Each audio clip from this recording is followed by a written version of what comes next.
Hi guys, it's Maaike. Today I'm back with Used on Hoard Your Stash number 16, Picnic Ends, and here's the card I made.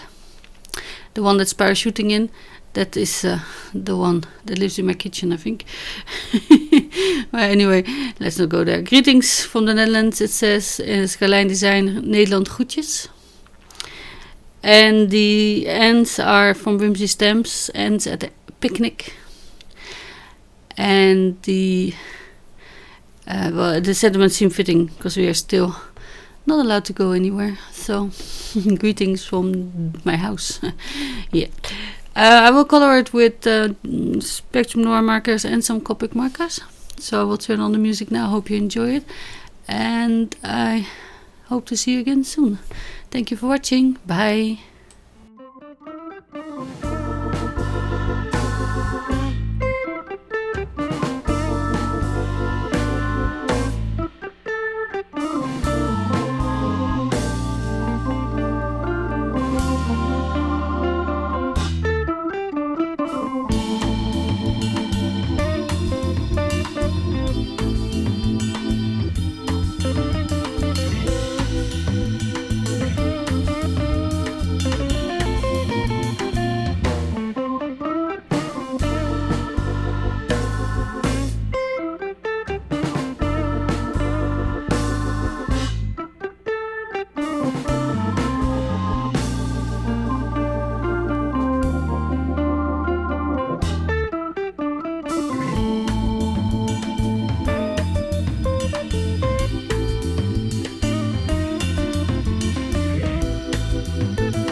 Thank you.